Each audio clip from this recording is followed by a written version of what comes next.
strategically, part of our strategic plan at the Vinyl Institute is to work with our allied trade associations. So we see our trade associations upstream and downstream as force multipliers. And so Bruce and Kate, we're really thankful for your partnerships. And I just say we have a lot of members of the Vinyl Institute membership who are on this call, and we obviously love the fact that you're our members, and we really hope you'll stick with us for generations to come. But if you're also not a member of either the PVC Pipe Association or the Vinyl Siding Institute, I sure hope that you would consider also joining those folks. If you're a PVC pipe or PVC siding manufacturer, I really encourage you to consider that. You know, Bruce and Kate do an outstanding job representing the PVC pipe and siding industries. We count them as strong allies. So thank you guys very much for participating with us today. And now moving on to our next panel, this is one that I really have been looking forward to hearing. You know, how can we best prepare for sustainability questions from our customers? And what are good ways to discuss our sustainability attributes? Our job is to grow, PVC resin sales, and how do we increase the sale of your products by promoting our more sustainable products? Well, to answer those questions and lead our next panel, I'm honored to introduce Jenna Rowe. Jenna is a sustainability and resilience advisor and ESG consultant with more than 2 decades of experience in sales, marketing, and client relationship management. Leveraging a demonstrated track record for strategy and innovation, she promotes awareness and an actionable understanding of the United Nations Sustainable Development Goals, UN SDGs. Jenna consults with small businesses and global organizations to develop and implement ESG strategies that align with their business needs and achieve their environmental and social goals. I know Jenna from her service on the executive committee of the Green Building Institute's board of directors and her representation of GBI as an advisory panel member for the Vinyl Sustainability Council. Jenna, thanks for serving in that capacity on the VSC, and thank you very much for taking a little bit of time this afternoon to help us with this panel. Jenna? Thank you, Ned. And actually, I'm excited. As Kate noted, we are definitely in the DIY mode around the Rowe household, so I'm excited to be here. We have Eric Anderson, David Brennan, and Stan Graveline with us. And because we are doing this virtually, we wanted to let everybody have a chance to introduce themselves so that you can actually see who's talking. We thought it might make the panel a little bit easier to follow. So Eric, do you want to start us off?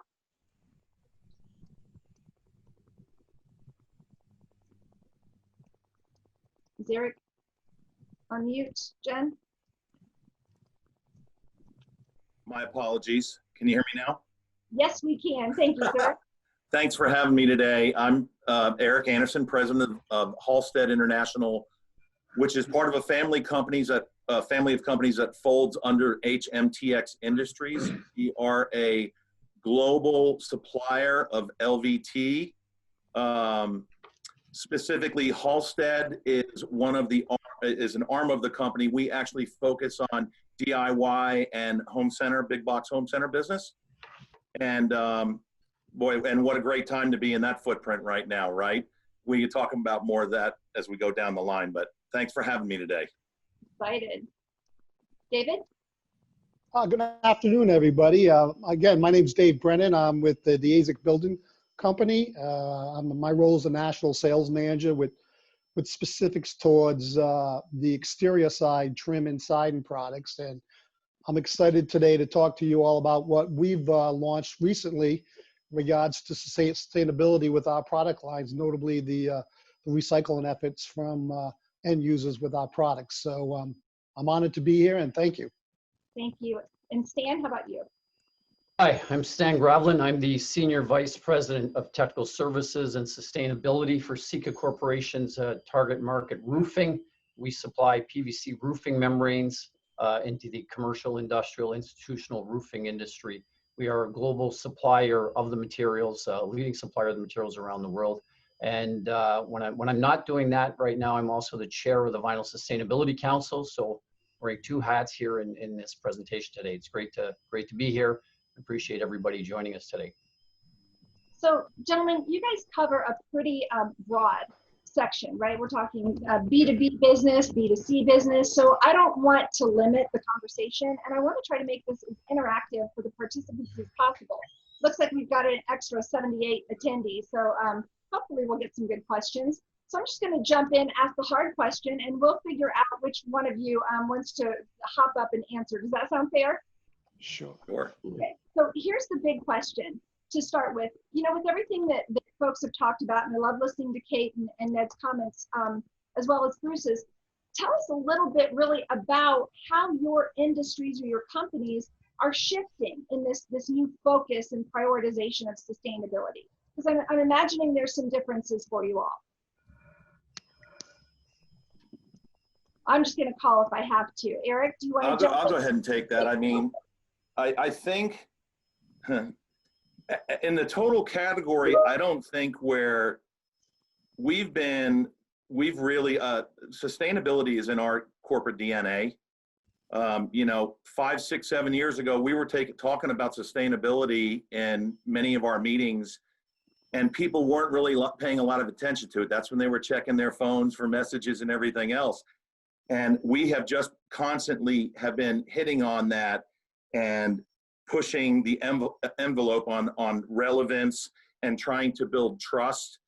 And it's interesting because I fast forward from 5 years ago to now, as soon as we get to a sustainability portion of our presentation, they're all ears. They want to know more. And, you know, I think as it relates to a shift, though, we can talk about it a little bit more deeper in the panel discussion, is if you think of the unprecedented time we're in right now with COVID, for us particularly, I mean, we take a stricter view on our products probably because they're interior products. So if you think about what's happened with COVID, a lot of people were working at home, and that we have this horrific virus out there that's global, and people are starting to think differently even about our flooring. And I'll just give you a brief example. You know, prior to COVID, a lot of people were still focused on, you know, performance, longevity, does your flooring stay together, and maybe scratch resistance. Right now with COVID, it's completely changed to, can I make my home safer? Can I make my home cleaner with a product than what I have today? You know, I've got little kids in the home and I've got pets. And so they're really looking at safe, cleanability, and those types of characteristics versus the traditional ones on performance. So we have completely retooled our marketing approach to really feed into what consumers are looking for. And we get a lot of that too we utilize our customer service group. We listen to our customers. What are they talking about? What are they looking for? And what are the questions that we want to ask? So I think the shift has really been for us with interior products has been pandemic driven and really how it fits the way the consumer looks at their products in their homes now versus pre-COVID. I think that's awesome, Eric. Now we're going to talk about stakeholder engagement. We've got another slide just to kind of let folks know what we're going to cover. But you mentioned your interior products. Obviously, Dave, you and Stan are not. So I want to start with you, Dave. Tell me what you're thinking, because I'm going to pick on Stan a little bit further just because he's got some global experience I think would be important to touch on too. So what are you seeing as far as how all of this is shifting the focus, priority, and your own company strategy? Yes. We our company is approximately 30 years old, and you know, from the onset, we've always been focused on pre-consumer recycling, mainly materials interior of our operation facilities. But over the last half dozen years, we've seen a shift, mainly from the change of leadership of our corporation, to be more sensitive towards the environment, more sustainability focused with our product lines. We're making long-term, long-lasting products, and then with that, we want to be able to offer our placement within the marketplace of being sensitive to the environment, as it's really come on strong. So we have a very strong focus on recycling our products that don't make it to the exterior of the house. Instead of going to a landfill, come back to our facilities and are reintroduced as finished good products. So that circle of recyclability continues. as we continue to focus on the sustainability aspect of our responsibilities. And that makes sense. And recycling, I know, is a huge topic, you know, and it's been touched on by a couple of other speakers. But Stan, you've got some interesting experience because you've also worked in Canada and Switzerland. So talk about advanced, right? What do you see in the shift, or do you think that sustainability and the whole element of recycling and you know, really tying this into your business strategy is something that's just kind of old hat for you? Tell us what's going on. Yeah, Jen, it's funny you mentioned it that way because I did start out in Canada and I went to our head office in Switzerland in '93. And when I got there in 1993, they were already doing LCAs.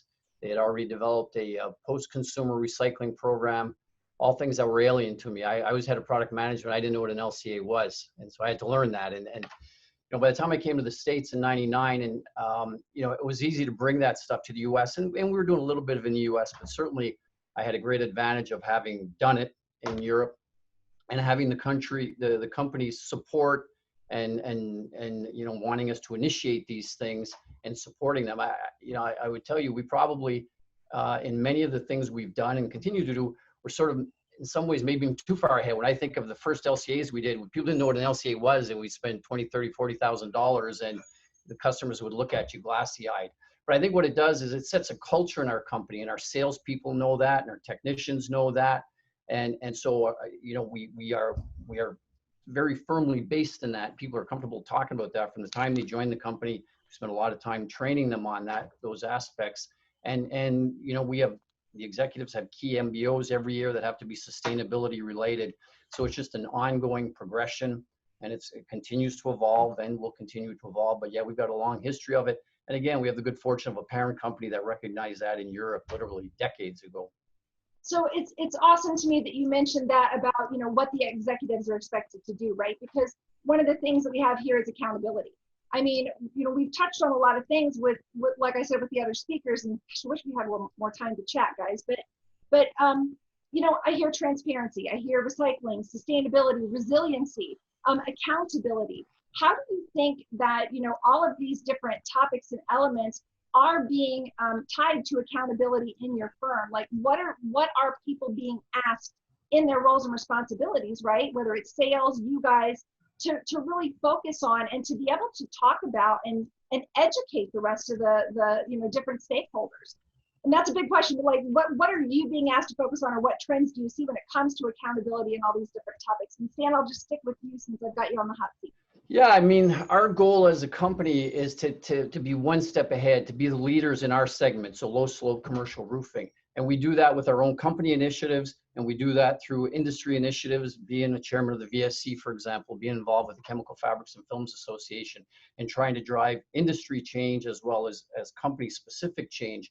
But a lot of it is really about, you can do a lot of things, but if people don't understand them or aren't aware of them, they really aren't worth anything. And you know, you ran through a laundry list of very important topics. A lot of people, they know them and they're buzzwords, and I think it's incumbent upon us, and we put a lot of effort into this, to educate our customers and to educate the market at large, because there are overlaps of some of those things. There are big differences between some of those things, and helping people understand. We spend a lot of time developing continuing education courses for our sales guys to use. They give them to thousands and thousands of people a year, and there's a whole variety of them, but a big focus is on sustainability and helping people understand what it means and helping people understand where our products fit in relationship to sustainability and where our segment does. PVC, we all know we have certain challenges, and we spend a lot of time trying to make people understand, you know, all the multi-attributes of the products, understanding where we have shortcomings and how we explain those and what we're doing to correct them and improve them. So it's a lot of effort to make sure our people understand, so they can get the proper message out, so they can be credible, and really help our customers, you know, understand themselves, because there is a lot of stuff going on and it's happening fast and it's changing quickly.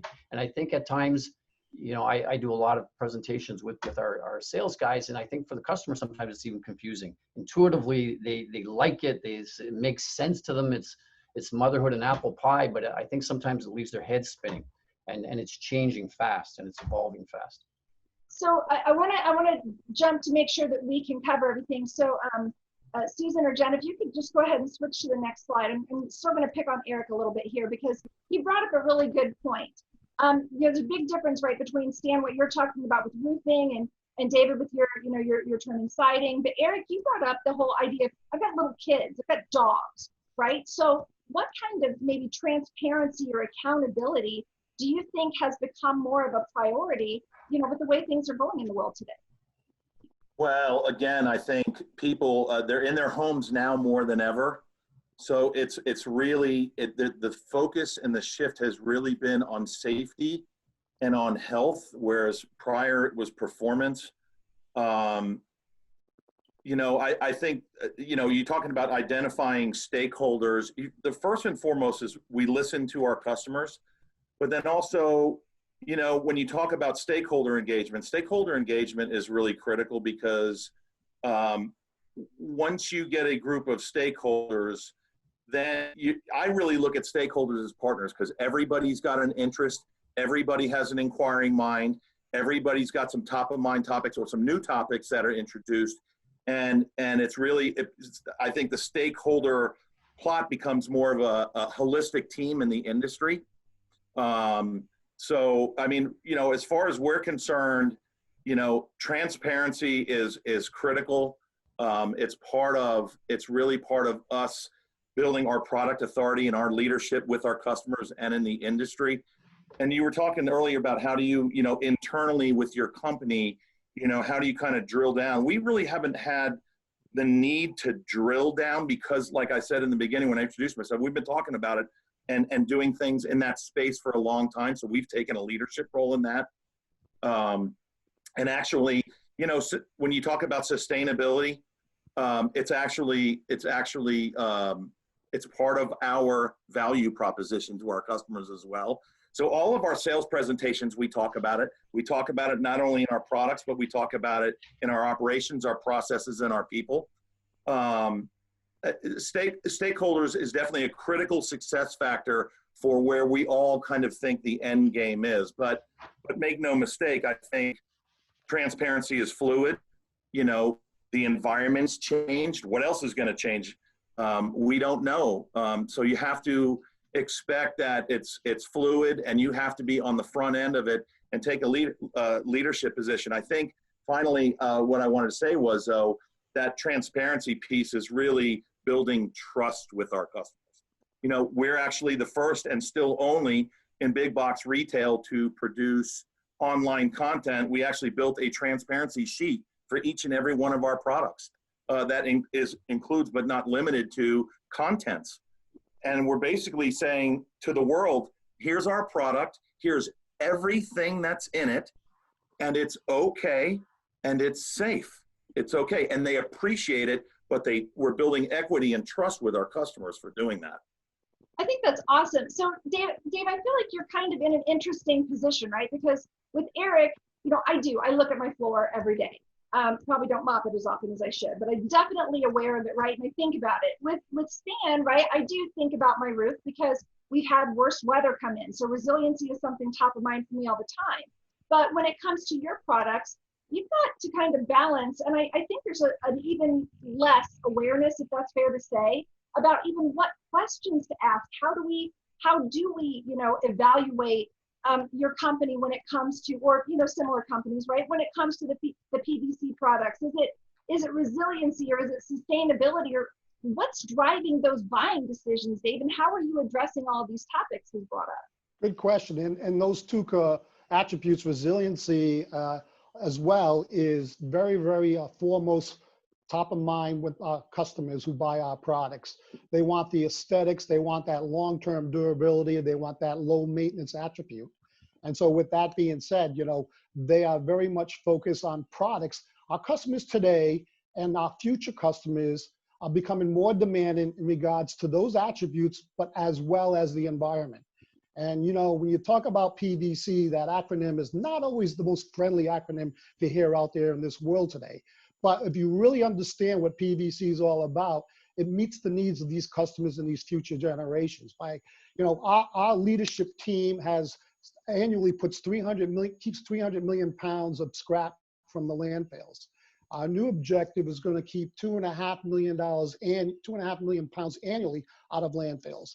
And so what we're doing here is we're addressing future generations, not just this customer base that we have now, about these product attributes and how we are responsible as a manufacturer to give them what they're looking for, but also be sensitive to the marketplace and this world that we live in. So our product right now, this new product launch that we have program is that when builders and contractors, there's always scrap ends to a product that they install, whether it be our decking product, whether it be our trim products, and those are now landing in a dumpster on a job site. And then from the dumpster on the job site, it lands in the landfill.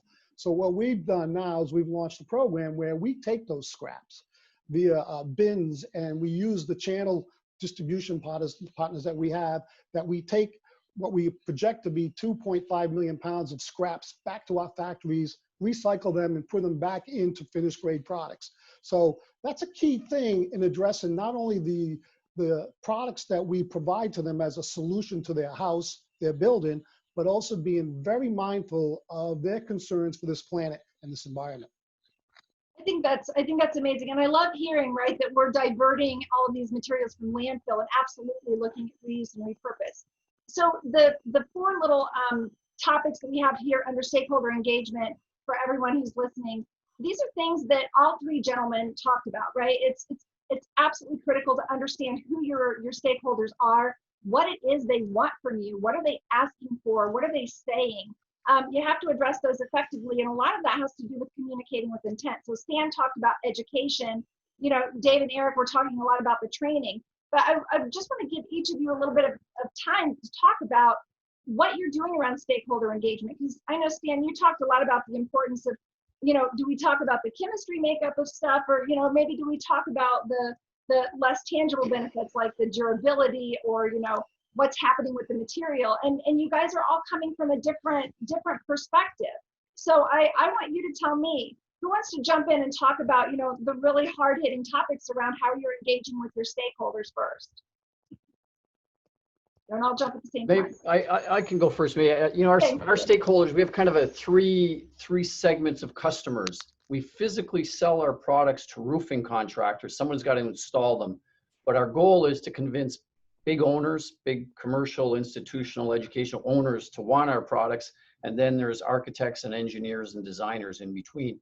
And they all have different levels of interest in the topic and different levels of, you know, the contractors generally, they want to do the right thing, and the recycling thing is appealing to them, but they're not into environmental product declarations and things like that. You know, building owners are, architects are. Transparency is big to the architectural community. So the messages have to be, you know, targeted to the appropriate customer segments that we have. So we spend a lot of time on that. And again, you know, there's a challenge because there is so much stuff, and there's so much stuff available on the internet, and PVC is a good, you know, you can find all kinds of nasty things about PVC. When we have our new people, it's not even just salesmen, come in for training, we have two presentations, thermoplastic PVC roofing, and I call it the happy presentation, energy savings, recycling, you know, raw material efficiency and things like that. And then we have the hard one, facts on PVC and the environment. And we hit them up with that right away, because you're going to live with this, right? The red lists, and transparency has a negative connotation there as well, as people may get the information and don't know what to do with it, or they mistreat it. Oh, it's got vinyl, it's got phthalates. So we spend a lot of time equipping our people to handle those things. And then again, a lot of it comes down to as well the credibility. We invest a lot, and I think some of the other guys mentioned it as well, we believe a lot in third-party verification. So our recycle claims are verified by UL. Our company is NSF 347's platinum certified. We're Vantage Vinyl certified, and any one of those things in and of themselves is not necessarily going to make or break your ability to make a sale. And that's always a continual discussion. You know, is this helping us sell anything? And is any of them individually? No, but it builds a story, and it builds more credibility and more credibility. And you can have these discussions and be very credible with your customers, find out what their needs are, find out how you can fulfill them. and then make sure that they understand all the attributes and all the benefits, and that you can address their concerns. And that's been very successful for us, but it's an ongoing battle. Maybe we'll talk a little bit about embodied carbon later. That's an opportunity and it's a problem as well in some ways. So, well, but I think embodied carbon, Stan, not to cut you off, but I think that's a good point. And I also want to raise the fact that you mentioned, the folks that you're usually targeting are these building designers, right? The folks that are drafting up the specifications. I can't imagine, to you, Dave and Eric, I can't imagine that even if it's, new residential, or if it is, fit out or remodel or something, that there aren't questions from tenants or, like I said, Eric, residents or whatever, right? That are saying, hey, we want to understand what materials are going into our space. You guys have got to be hearing some things as well, right? Oh yeah, definitely. To jump on Stan's answers, our stakeholders, very similar to his stakeholders. We have the consumer element in there, and the elements, as I mentioned earlier, the consumers are becoming much, much more sensitive to the environment and the green objectives than ever before. Our big task, my task as a sales manager, sales pro, is to sell our products, but also sell the value-added attributes of what sustainability is all about and how we take care of this environment. And the consumers get it to some point. The architects extremely understand that, and it's become more of their main day requirements when it comes to specifying products like ours. My challenge is to make what we're trying to do work is with the builder and the remodeling contractor. They are old school. They are set in their ways. As we all know, that category is shrinking. You don't have a lot of people getting into the trades. So convincing them the importance of sustainability has been extremely challenging. So I have to sell them on sustainability. And slowly but surely it's coming around, because builders, savvy contractors, builders understand that they can market themselves, they can differentiate themselves with the clients that they're chasing after by being focused not only on their craftsmen, but also on this environment that we try to make a living out of, or in, I should say. So sustainability is one of the big challenges I have with one of my key stakeholders, which is the builder, remodeling contractor.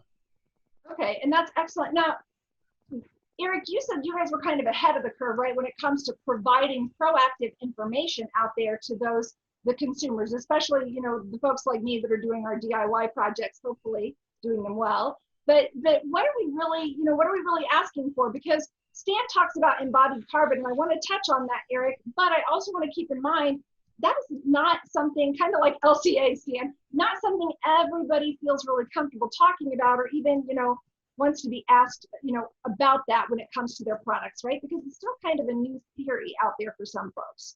How is this impacting you, or maybe what are you being asked instead? Well, first and foremost, phthalates and formaldehyde 7 years ago, people were not comfortable talking about it, right? That's kind of old shoe. And so depending on who you talk to, it's a little bit about understanding who you're talking to too, right? Because everybody has a different set of sunglasses on. And some people, you can talk about some categories and it's too far out. It's too far out. Fortunately, we have a sister company that calls on the A&D industry, and they really lead it for us, and we kind of follow, because listen, the big box consumer, the Mr. and Mrs. Smith that's shopping in the store on a weekend looking for flooring, they can only digest so much. There's only so much that's palatable. So instead of some of the technical tools like EPDs and stuff that we use, like going back to the transparency sheet that I was telling you about that we publish online, it's kind of it's softened up, and it's not as technical, because we know that Mr. and Mrs. Smith don't want to read 5 pages of technicalities and technical things about a product. They want kind of the down and dirty, and they want kind of a quick hit that gives them quick knowledge, because they still want to learn. They still have inquiring minds, but it needs to be simplified, because you can even take people on the residential side and you give them some on the A&D side, and they get a little cross-eyed. So it all depends. It's understanding on who you're talking to and what's kind of relevant in their specific segment or sandbox. And I'm not sure if I totally answered your question, but I think I No, I think you did. And I think your point is well taken, right? I do think everybody just wants to feel good about the decisions that we're making. So back to you, Dave and Stan, right? Again, different consumers, different direct sales models. And I love the fact that you said you're a sales pro, Dave. I think I would have to agree. So tell me, guys, what are the decision drivers then? Is it truly the post-use recycling, or is it the chemical content, Stan, or is it I feel good because I made a good choice, or is it that you're actually measurably reducing your carbon footprint? What are you guys seeing as far as driving these business decisions and making making those big sales numbers, Dave? Yeah, I think it's first and foremost, we always our leading sales argumentation is durability. In a building, typically your roof may be replaced 2, 3, 4 times over the life of the structure itself. So there's a lot more re-roofing than there is new construction. And so durability is a big thing, because obviously you got to replace it. You need new material, you get all the new burdens. And so that's the biggest one. And then again, different people have different sensitivity. The recycling thing is a big angle, being able to do post-consumer recycling. We have a major retail customer that all the roofs get recycled at the end of the service life back into new membrane. That's very important to them. Now other people are getting more focused on energy and carbon, and our materials have energy savings attributes that we're focused on. But what I think I'm seeing more and more is traditionally we're focused on our product and all the things we talk about our product. And I think more and more we're getting challenged a little bit. And again, we're trying to be ahead of it even before we're truly challenged on what are you doing as a company. So, we're doing a major retrofit of a line because it's going to cut down on energy consumption to make the same square foot of material, which will ultimately result in, lower embodied carbon, lower impacts in our EPDs and that kind of thing. And I think things are evolving, whereas EPDs, it's just a check the box. You need 20 of them for your lead point, you'll check the box, and that's why you did it. But now I think we are using them more to design products, to make some decisions on our equipment and so on. Using more renewable energy, and we've gone from just featuring the product to what we do as a company to try and help the cause as well, and the way we operate and the way we conduct our business. And I think that is getting more and more important all the time to customers. And again, our parent company leads with that at the high level with shareholders and the public at large. But with our customers, we find there is more interest in hearing about that. What exactly are you guys doing as a company besides giving me a really good product? How do you get there?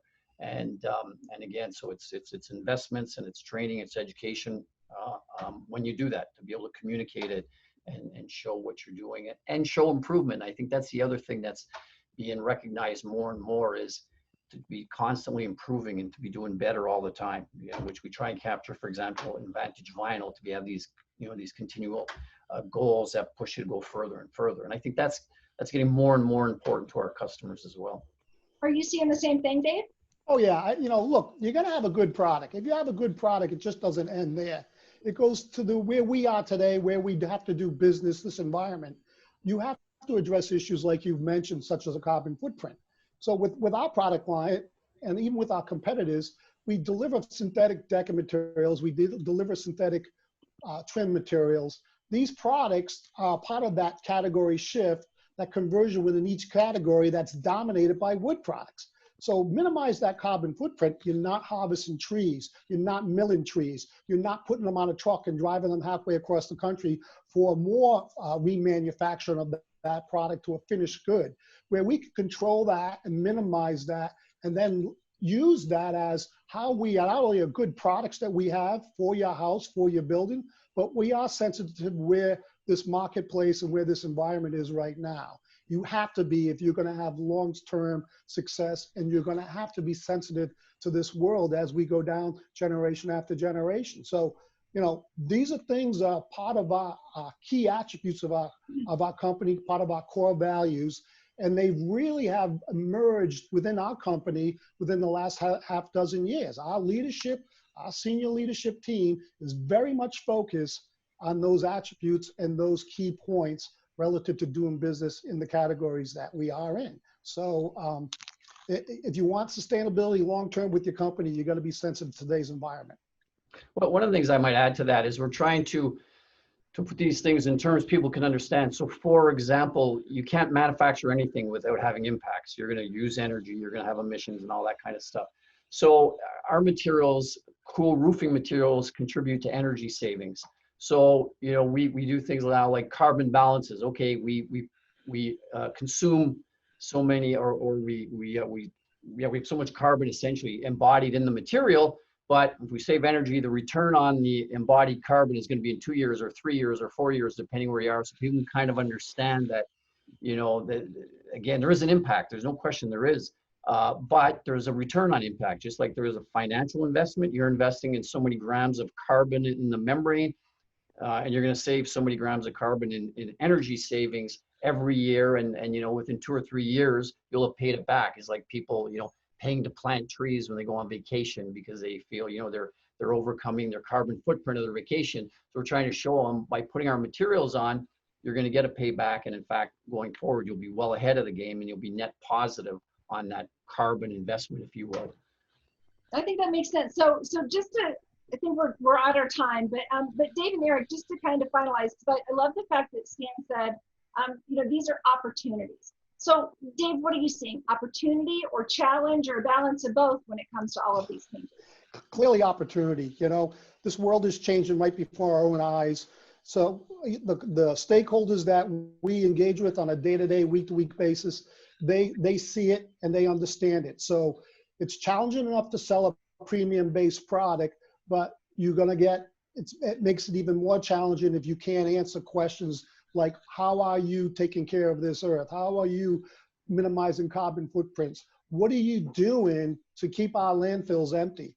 If you can't answer those questions, then you're really at an insurmountable type of challenge that may be challenging to overcome. So yeah, it's very strong opportunity, and the company, the AZEK company is very well focused on going forward with taking advantage of those opportunities I've stated with you all today. That's awesome. So Eric, 30 seconds, go. Well, I would just like to add, when you talk about stakeholders, and I try to take a group of stakeholders and identify it as an opportunity for partnerships. Okay, so if you take an example, because you know that you got X amount of people that may be in the line from origin to end user, or X amount of companies, I should say, and they all have their core competencies, different materials, etc. But I think there's an opportunity for all of us to kind of have the mindset that, listen, if you're working with some companies and you're looking to find a replacement for some legacy chemicals that may not be what are considered safe, right? And typically, I think in the earlier slide we were watching, you know, they were talking about the higher cost of replacing those legacy chemicals and the like. Here's the good news. We find somebody, we find a polyurethane supplier for our flooring, right? And it's clean, and it doesn't have some of the elements that are considered not so great in it. Well, listen, they're part of our value proposition, and we're propping them up along the way. We're going to promote ABC Polyurethane Company because it doesn't have this, it doesn't have this, it doesn't have this. And by the way, it makes our sustainability equation within our product great for go forward use and safe. So I think it's really important for us that play in the space and that are leading it and driving it, that we also remember all of our partners in that process, that we need to prop them up, promote them, and they are part of our contents, if you will, right? Yeah, I love that. I love that. And Susan, I don't know what better topic we could end on. I think partnership is a great theme. So guys, thanks so much for letting me join you today. You're welcome. Thank you very much. Wow. Thank you, guys. That was a heck of a session. That was really, that was inspiring and good and right on topic and exactly what I was hoping this session was going to be about. So Jenna, David, Eric, and Stan, thank you really for an amazing session. That was really valuable. And I will tell you, I'm going to use some of your advice about you know, targeting the audiences and trying to listen, figure out what to segment they're from when I talk about our sustainability attributes. That's very, very helpful. And you know, this conversation has been going on for a number of years, and it's getting even more important every day. Now, whether it's it's a U.S. Green Building Council trying to do LEED certified cities, or the expected incoming Biden administration, we're going to have to continue to promote the sustainability attributes of our products. And look, when we do, we win, because as we just heard from this conversation, we have some great products out there. And Stan, personal thanks one more time for all of your service as the chairman of the Vinyl Sustainability Council. You know, you've really been at the forefront of leading our sustainability project for the whole industry. And I and the whole industry are very appreciative of your trusted and extremely strategic perspective. So thank you.